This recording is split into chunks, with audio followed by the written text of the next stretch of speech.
Écoutez Akoum Radio, votre station de musique préférée sur www.akoumradio.fm. Vous êtes sur Akoum Radio. 98.3. En partenariat avec le ministère de la Santé et des Affaires sociales, retrouvez Yemi, votre émission de santé publique présentée par l'Obs sur Akoum Radio 98.3 FM. Tous les lundis à 10h, rediffusés les mercredis et vendredis à 10h, ainsi que les lundis, mercredis et vendredis à 15h.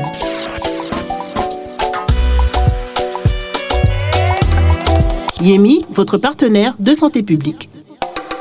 Yemi, votre partenaire de santé publique.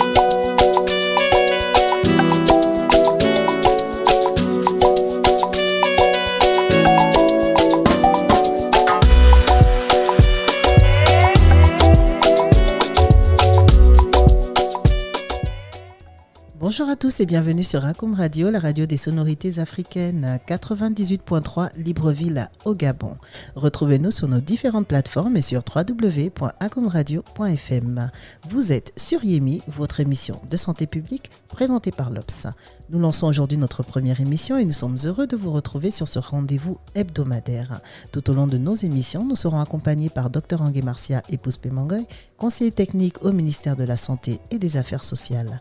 Ensemble, nous aborderons des sujets variés sur la santé, à savoir les maladies, leurs symptômes, comment les prévenir, les bonnes habitudes à avoir, qui consulter, où aller et à quel moment le faire.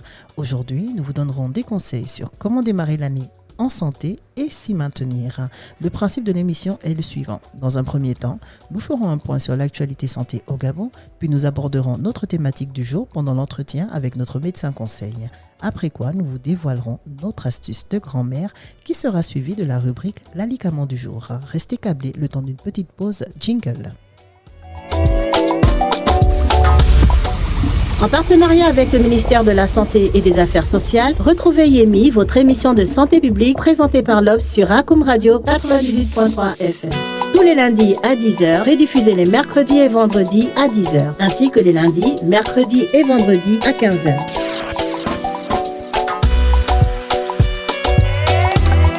Yemi, votre partenaire de santé publique.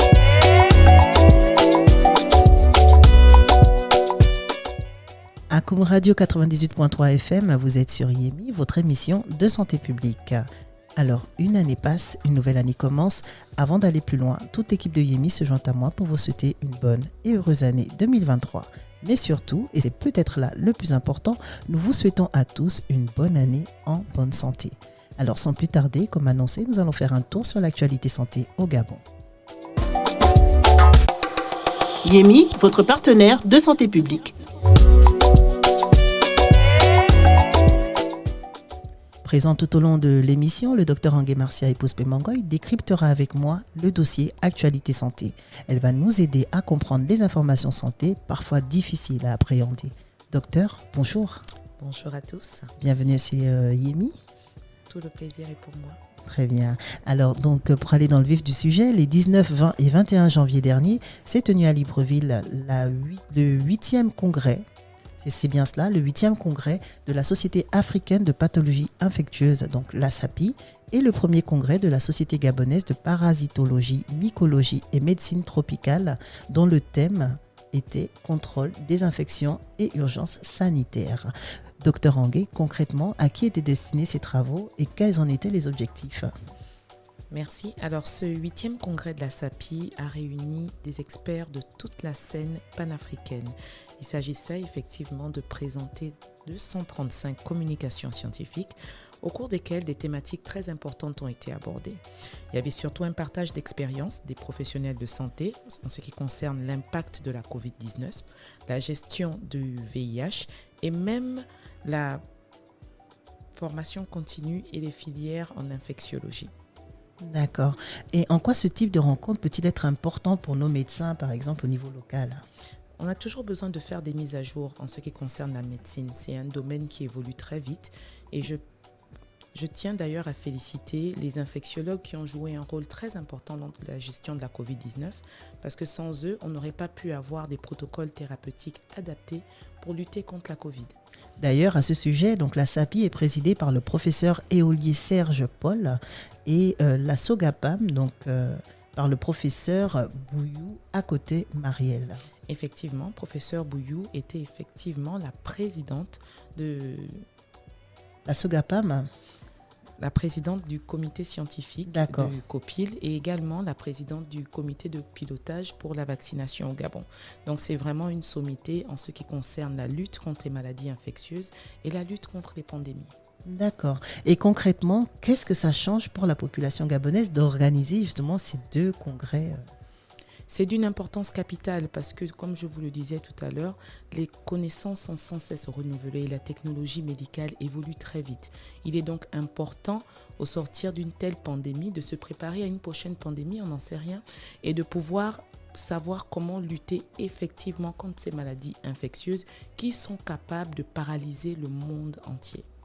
D'accord. Alors, chers auditeurs, sachez que notre équipe, donc l'équipe de Yemi, a fait le déplacement sur cet événement et nous avons pu assister à ces échanges constructifs entre professionnels de santé africains. Parce qu'il faut le dire, il y avait des professeurs sénégalais, ivoiriens, marocains, du Niger même, il me semble, du Gabon, du Cameroun, de la Côte d'Ivoire. Enfin, vraiment, il y avait tout un panel de professionnels de santé. C'était assez impressionnant de voir tous ces professeurs.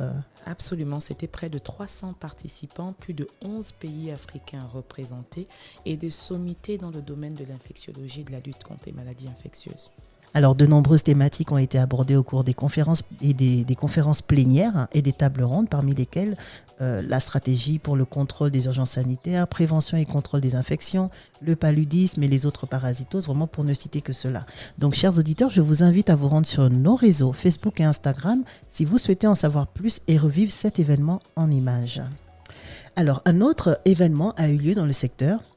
C'est celui de la Société gabonaise de chirurgie, donc la SOGACHIR. La SOGACHIR qui a organisé, en collaboration avec le ministère de la Santé et des Affaires sociales, son deuxième congrès du 26 au 28 janvier 2023 à Franceville. Donc, 3 thématiques ont été abordées, à savoir la chirurgie des cancers, les urgences chirurgicales et endoscopiques. En quelques mots, docteur, que pouvez-vous nous dire à ce sujet ? Et pourquoi le choix de Franceville pour cet événement ? Alors le choix était absolument stratégique parce qu'il était question de rehausser l'image du centre hospitalier régional Amissa Bongo de Franceville qui est désormais un centre hospitalier universitaire.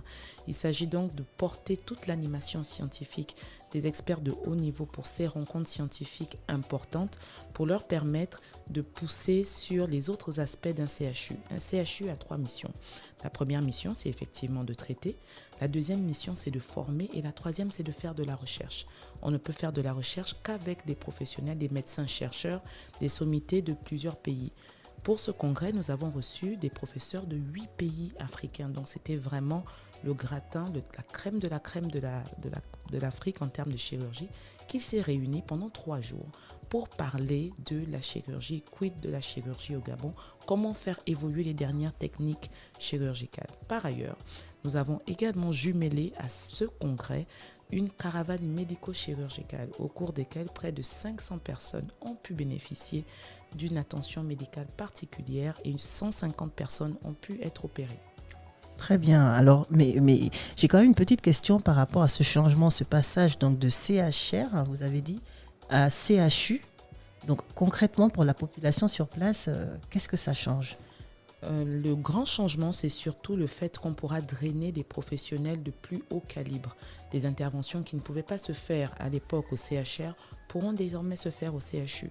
Et nous avons tissé des partenariats, en particulier la signature de 3 conventions importantes entre le CHU Amissa Bongo et l'USTM, qui est donc l'Université de sciences et de technologie de Massoukou, entre le CHU Amissa Bongo et le CIRMF, qui est donc le plus grand laboratoire de recherche d'Afrique centrale. C'est un laboratoire P4 qui a donc le conventionnement international pour gérer les crises telles que Ebola.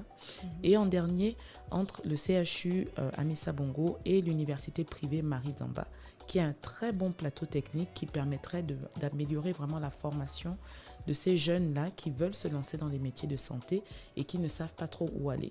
Donc, au final, au summum, tout ce qu'on peut dire, c'est que c'était vraiment une activité à ne pas rater et qui était très importante pour le ministre de la Santé et des Affaires sociales afin de vraiment améliorer l'offre de soins à Franceville et dans toutes les zones de la sous-région. Et en matière d'éducation, justement, tous ces étudiants à l'USTM peuvent aujourd'hui peut-être prétendre à des stages pratiques sur place? C'est exactement ça. Et donc, il y a des conventions qui nous permettront désormais d'accueillir ces étudiants qui pourront faire leur stage en milieu hospitalier et peut-être développer même de nouvelles filières qui seront spécifiques à la technologie médicale. Donc, il était vraiment très important, du fait du vivier universitaire que constitue Franceville, de pouvoir avoir une université liée à ce CHU pour vraiment rehausser le niveau de soins qui pourra être prodigué à cet endroit. Parfait. Alors enfin, il y a du nouveau en matière de prise en charge des accidents vasculaires cérébraux à Libreville, donc plus généralement appelé AVC. Donc le centre hospitalier universitaire de Libreville devient la deuxième structure à pratiquer la thrombolyse en Afrique centrale après le Congo. Docteur Angué, qu'est-ce que la thrombolyse et qu'est-ce que cette technique change en matière de prise en charge des patients victimes d'un AVC? Effectivement, c'est vraiment un centre très performant en la matière et nous remercions d'ailleurs l'implication de la première dame du Gabon, Madame Sylvia Bongo Ondimba, qui a entièrement fourni l'équipement pour ce centre. Et des professionnels de santé, des cardiologues, des radiologues et des chirurgiens sont partis en formation pour pouvoir maîtriser la technique. Ce que ça change, c'est la différence entre la vie et la mort. Vous savez, lorsque vous avez un AVC, nous n'avons que 6 heures pour réagir, pour éviter que les séquelles soient permanentes. Donc, il est très important pour nous de maîtriser cette technique qui consiste à administrer un médicament qui nous permet de liquéfier le caillot de sang qui va obstruer les vaisseaux sanguins dans votre cerveau. Si on ne le fait pas, vous allez vous retrouver avec des déficits moteurs, une paralysie permanente, une incapacité à parler et bien d'autres choses qui sont graves. Donc ce centre est vraiment salutaire pour notre pays et il est très pertinent qu'il soit placé dans le plus grand hôpital du Gabon, qui est donc le CHU de Libreville. Alors nous avons vu également qu'il est opérationnel depuis peu et que de nombreux résultats, en tout cas positifs, en ressortent. Absolument. Sur une prise en charge de déjà plus d'1 an, on n'a enregistré aucun décès de patients qui ont consulté au CHU de Libreville pour des AVC. Donc nous félicitons au passage l'équipe qui est très dynamique et qui vraiment essaye de faire en sorte que la médecine soit rehaussée. Alors grâce à ces techniques, si je comprends bien, on limite les risques de séquelles des accidents cardiovasculaires.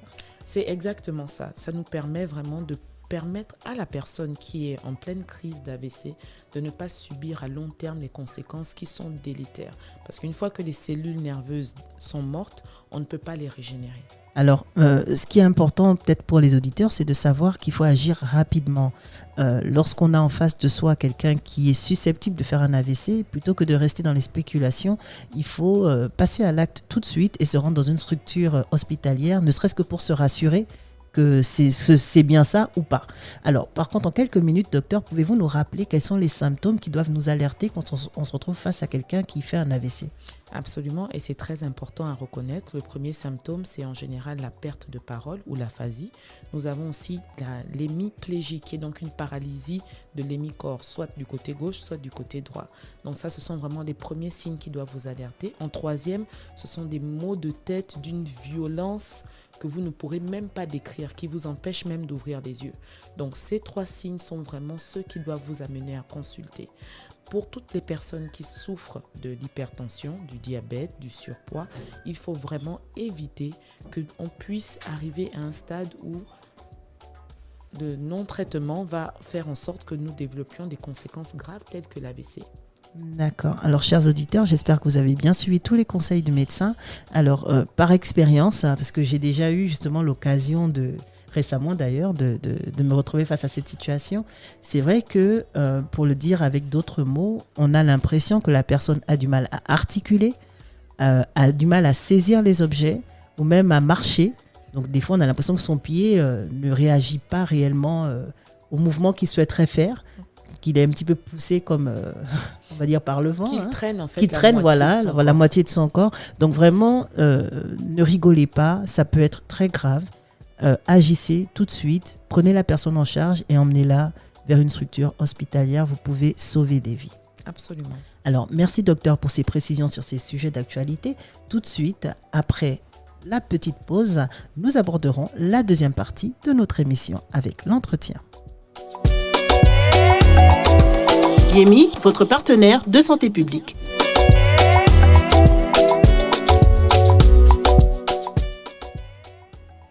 Nous sommes de retour sur 98.3 Akoum Radio. Vous êtes sur Yemi, votre émission de santé publique.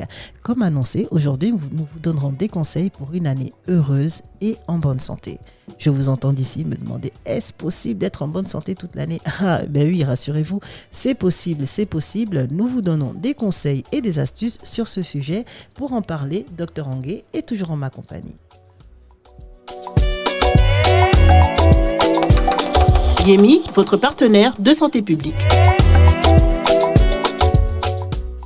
Pour aller dans le vif du sujet, docteur, est-ce possible d'être en bonne santé toute l'année ? Si oui, que devons-nous faire pour y arriver ?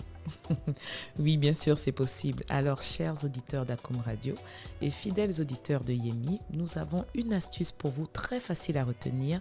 C'est le SAS ou le SAS Santé. Le SAS, qu'est-ce que c'est ?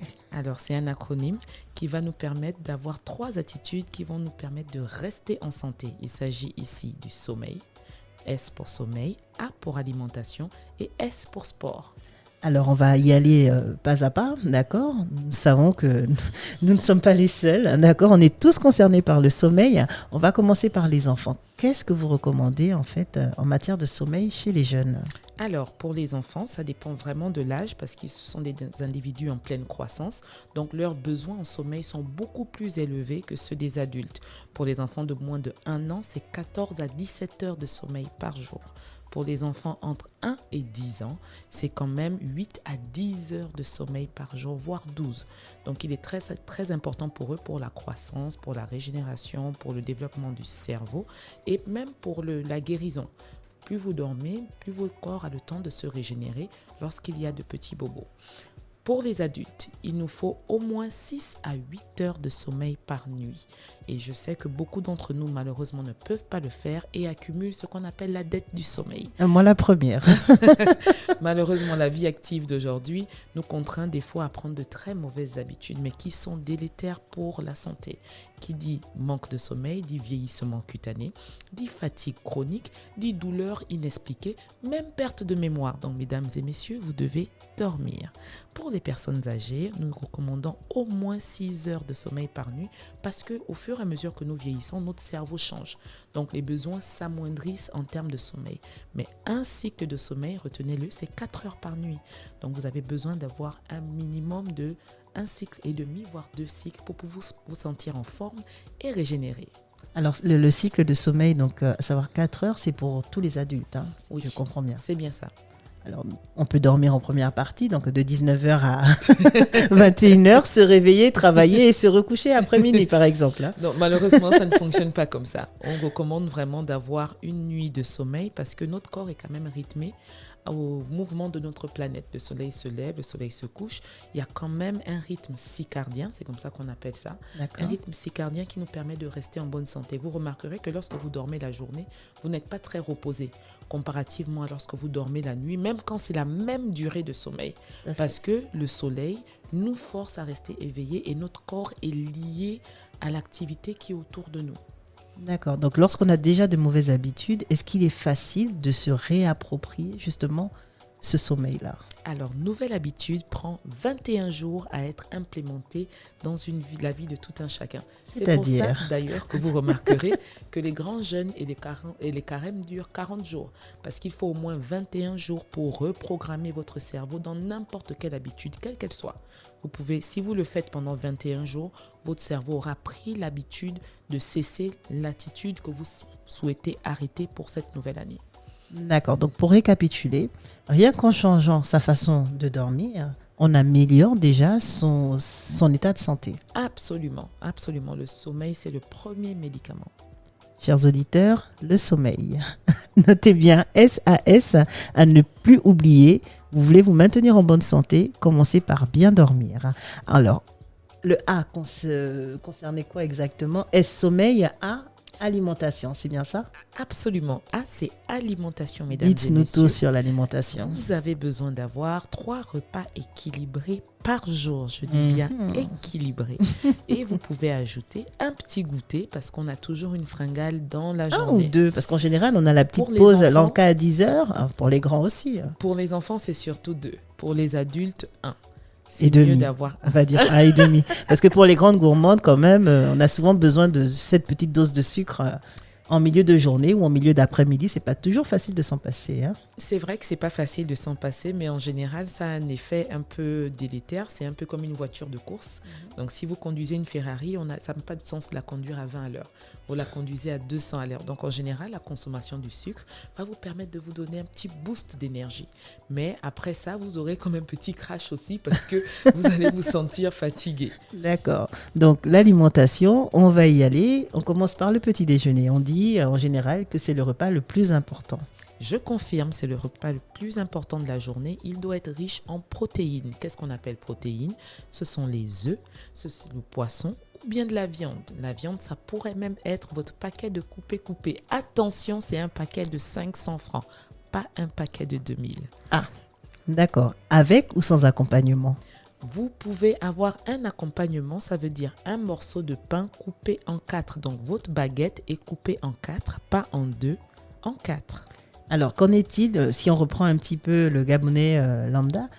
Beaucoup prennent coupé, gâteau frit, gâteau farine, hein, ou communément appelé comme ça, ou alors des haricots ou du koulou. Concrètement, est-ce qu'il faut mélanger le tout ou juste mixer Je pense qu'il faut faire des mix parce que ce petit déjeuner sera très lourd. Au lieu de vous sentir en forme, vous allez vous sentir fatigué à 10 heures et vous aurez à nouveau faim. Donc, ce n'est pas un petit déjeuner équilibré. Pour un petit déjeuner équilibré, une portion de viande ou poisson ou œuf, associé à ça un féculent, que ce soit du pain ou bien un autre sucre lent comme un morceau de manioc. Attention, c'est un morceau, ce n'est pas tout le bâton. Manioc. Absolument pas. Et comme boisson, nous vous recommandons de l'eau. À ça, vous pouvez par contre ajouter un fruit. Très bien. Donc, je pense que là, les auditeurs sont informés sur le sujet. Le petit déjeuner, c'est le repas le plus important de la journée, mais ça ne veut pas dire manger n'importe quoi. C'est pas parce que vous allez manger énormément que vous aurez pris un bon petit déjeuner. Un bon petit déjeuner, c'est un déjeuner équilibré, composé de protéines, de féculents et de fruits. Absolument. Sans oublier peut-être un petit peu de lactose aussi. Oui, un petit peu de lactose. Vous pouvez prendre un yaourt maigre, donc un yaourt sans sucre ajouté. Et ça ne coûte pas grand-chose, c'est 100 francs. 100 francs, oui, c'est vrai. Chez certains petits commerçants, effectivement, on en trouve. Alors, donc là, c'est vraiment pour un adulte. Et chez un enfant, quel est le petit déjeuner En général, chez un enfant, recommandé? On va inclure les céréales parce que les céréales sont enrichies en vitamines. Lorsque vous regardez n'importe quelle boîte de céréales, la boîte la moins chère coûte en général 1700 francs et peut vous durer 2 semaines lorsque vous êtes raisonnable en termes de consommation. Donc, c'est un peu le petit déjeuner recommandé, céréales et du lait. D'accord. Alors, concernant les personnes âgées qui, bien souvent, perdent un petit peu l'appétit le matin, alors ça, c'est vraiment au goût de chacun. Servez-leur ce qu'ils aiment manger pour leur permettre de bien démarrer la journée. Je vous conseillerais à ce moment-là une boisson chaude, du thé ou du lait. Ça, c'est très important parce que les personnes âgées perdent la densité osseuse. Donc, on doit leur permettre de reconstruire tout ça. À cela, ajouter un fruit. C'est très important. C'est riche en vitamines, c'est riche en fibres. Ça va vraiment aider pour le transit. Pastèque, pruneaux, pommes, poires, oranges. Ça va vraiment aider pour le transit et le petit boost d'énergie dont on a besoin. Très bien. Donc aujourd'hui, on s'est vraiment focalisé sur le petit déjeuner parce qu'il s'agit vraiment de l'aliment, du repas important en fait, le plus important de la journée. Mais ça n'empêche qu'il faut continuer de manger équilibré tout au long de la journée, manger des fruits et des légumes. Absolument. Plusieurs fois par jour. Ça, il n'y a pas de prescription. Hein. Non, il n'y a pas de prescription. Mais en général, pour le déjeuner, 50% de légumes, 25% de protéines, donc viande, poisson ou volaille, et 25% de sucre lent. Donc, ça peut être du pain, des pâtes, du riz, de l'igname, du manioc. pas du pain et des pâtes et du riz. Non, c'est du pain l'un ou des l'autre. pâtes ou du riz. D'accord. Et le soir, on reste vraiment très léger. Bouillon, potage, quelque chose de light, salade. Alors, le potage n'est pas encore très ancré, j'ai l'impression, dans notre culture. Bouillon, peut-être, oui. Mais potage, beaucoup sont un petit peu réfractaires. C'est plus ou moins la même chose qu'un bouillon. Vous pouvez faire un bouillon de légumes et l'écraser au mixeur. Et ça devient un potage. Donc, c'est juste une question de cuisson. D'accord. Alors, donc, on a dit SAS. Nous avons commencé par le sommeil, l'alimentation et enfin le sport. Absolument. Il vous faut une activité physique régulière, au moins 3 fois par semaine, 30 minutes. Je recommande surtout la marche, parce qu'on n'a pas besoin d'équipement et on n'a pas besoin de s'inscrire en salle. Pour certaines personnes, c'est assez coûteux, dont moi d'ailleurs. Je préfère avoir ma petite marche, 30 minutes, en fin de journée. Il ne fait pas très chaud, ça vous vide vraiment l'esprit et ça vous permet de bien terminer votre journée. Alors, pour les enfants, on ne s'inquiète pas trop parce qu'ils passent leur temps à sauter, courir, Absolument. faire du sport. Mm-hmm. Mais concernant les jeunes travailleurs, par exemple, nous autres qui passons plusieurs heures au travail, assis de façon générale, quels conseils tout au long de la journée, comment faire un petit peu d'activité physique en étant au travail? Notre manière de vivre est très occidentale. Donc, malheureusement, on se retrouve avec 8 heures d'inactivité, donc de sédentarité, parce que nous sommes assis derrière des bureaux. Choisissez les marches.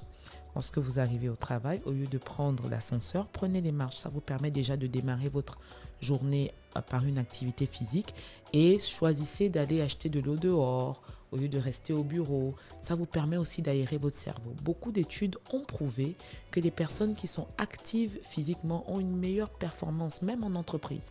Donc, il est vraiment très important d'intégrer ces petites possibilités d'activité physique tout au long de la journée. C'est vrai que ça a parfois l'air de rien, mais c'est vrai que si on se déplace 5 fois dans la journée, ne serait-ce que pour aller voir un collègue, si on prend les marches plutôt que l'ascenseur, ça fait 5 fois qu'on a bougé.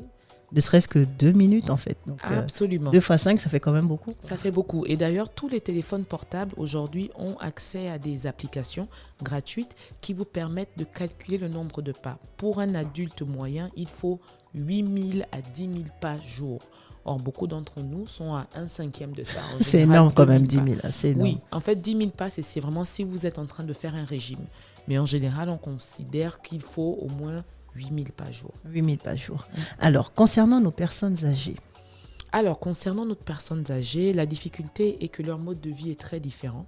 En ce qu'il y a quand même une différence entre la ville et le village. En général, au village, ils ont une activité physique, ils peuvent aller à la plantation, ils vont au corps de garde, ils vont dans des réunions et en général, ils marchent.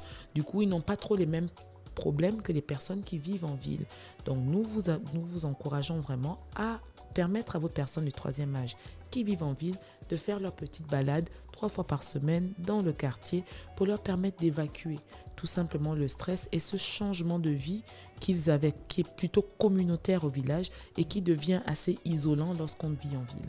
Alors moi j'ai une petite astuce aussi, c'est souvent de laisser les petits enfants parce qu'on ne se rend pas compte, mais ils leur permettent aussi de se défouler et pas qu'un peu. Et ça a été prouvé scientifiquement. Laissez-moi vous dire que les grands-parents qui sont très actifs dans la vie de leurs petits-enfants, qui vont les récupérer à l'école, qui aident aux devoirs, ont un meilleur vieillissement que ceux qui n'ont aucune activité avec leurs petits-enfants. Parfait. Alors, chers auditeurs, on a essayé de faire le tour en quelques minutes et vous expliquer comment vous maintenir en bonne santé. Par contre, docteur, il apparaît quand même important de préciser à nos auditeurs qu'appliquer ces conseils leur permettra de résister, voire de renforcer leur immunité et de lutter contre les virus au quotidien. C'est bien cela ? Ah oui, c'est absolument ça. Voilà, parfait. Alors, nous nous retrouvons juste après la pause. Yemi, votre partenaire de santé publique. Vous êtes sur Yemi, votre émission de santé publique. Nous sommes dans la rubrique Astuces de grand-mère et aujourd'hui, nous vous donnerons une recette de boisson détox qui vous permettra de purifier votre corps car elle facilite l'élimination des toxines. Donc, il vous suffit de vous munir d'un petit peu de pastèque et de miel. Donc, la recette du jour, c'est un jus de pastèque au miel. Alors, la pastèque est un fruit peu calorique mais très riche en fibres. Elle a de nombreuses vertus antioxydante et anti-inflammatoire. Riche en eau, elle contient de la vitamine C, du calcium et du phosphore. La recette est simple. Vous aurez besoin d'1 kg de pastèque, le jus d'un demi-citron, 20 g de miel et un peu d'eau. Il vous suffit de faire bouillir l'eau et le miel pour en obtenir un petit sirop. Retirez l'écorce de la pastèque, puis dans un blender, rajoutez les morceaux, mixez avec le sirop de miel et le jus de citron. Ça y est, c'est prêt. Mettez au frais et buvez glacé. Quel est votre avis, docteur, sur les boissons détox, les cures, effets de mode ou réel effet sur notre santé? Pourquoi est-ce important d'éliminer les toxines de notre organisme? C'est très important parce que notre alimentation n'est pas toujours saine. Donc, on accumule les mauvais produits, c'est ce qu'on appelle les toxines, et on a besoin effectivement de les éliminer. Premièrement par le sport et deuxièmement en incluant ces aliments-là qui sont détox. On n'a plus besoin de présenter le miel, c'est vraiment le remède qui est utilisé pour tout.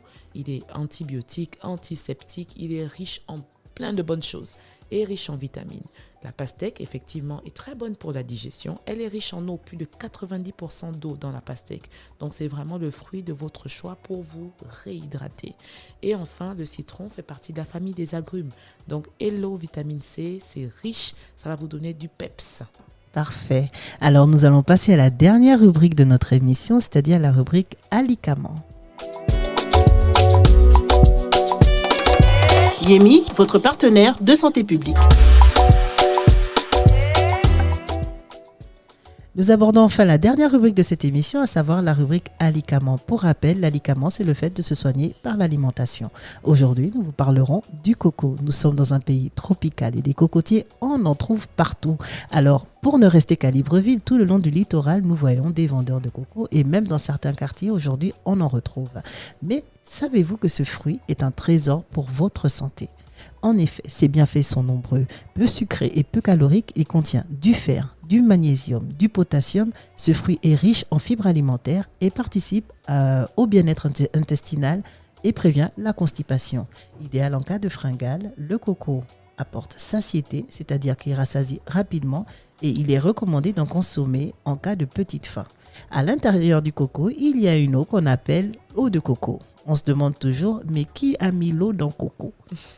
Nous attendons vos réponses sur nos réseaux sociaux, Facebook et Instagram. Si vous avez la réponse, vous êtes les bienvenus. En attendant, retenez que composée à 95% d'eau, cette boisson rafraîchissante renferme de nombreux nutriments qui apportent un bien fou à notre corps, c'est-à-dire vitamine A, vitamine C, des minéraux, des oligo-éléments, des antioxydants, des acides aminés et des phytohormones. Cette eau est recommandée aux personnes souffrant de problèmes rénaux, notamment de calcul. Elle est également recommandée pendant et après l'effort physique. Surtout, ne pas remplacer l'eau minérale par de l'eau de coco. Il est conseillé d'en consommer 1 ou 2 verres, peut-être 3 par jour, n'est-ce pas, docteur ? Oui, c'est possible. Juste pour le plaisir, 3 pour le plaisir. Alors, docteur, dites-nous, qu'avez-vous à rajouter à ce sujet ? Avez-vous un conseil rapidement à donner à nos auditeurs ? Juste vous dire que le coco mérite son propre pays. Vive le coco, c'est vraiment l'aliment que nous devons inclure dans notre alimentation, surtout que nous en avons en pléthore dans ce pays. Tout à fait. Le coco, c'est bon pour la digestion, c'est bon pour les reins, ça vous permet d'éliminer effectivement les calculs rénaux et les toxines, parce que les calculs rénaux sont très douloureux. Et le coco, c'est bon pour vos cheveux, c'est bon pour la peau. Vive le coco. Vive le coco. En tout cas, je suis pour vive le coco. Alors, nous sommes arrivés au terme de notre émission. Nous étions avec Dr Angué Marcia Ipouspé-Mangoy, conseiller technique au ministère de la Santé et des Affaires sociales. Merci à vous, chers auditeurs, de nous avoir écoutés. Retrouvez l'intégralité de notre entretien sur nos différentes plateformes. L'émission sera rediffusée les lundis, mercredis et vendredis à 10h, ainsi que les lundis, mercredis et vendredis à 15h. Nous vous retrouvons lundi prochain à la même heure, même fréquence. Au revoir.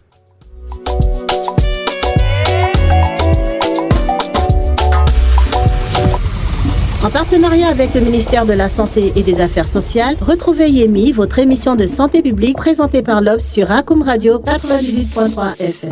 Tous les lundis à 10h, rediffusés les mercredis et vendredis à 10h, ainsi que les lundis, mercredis et vendredis à 15h.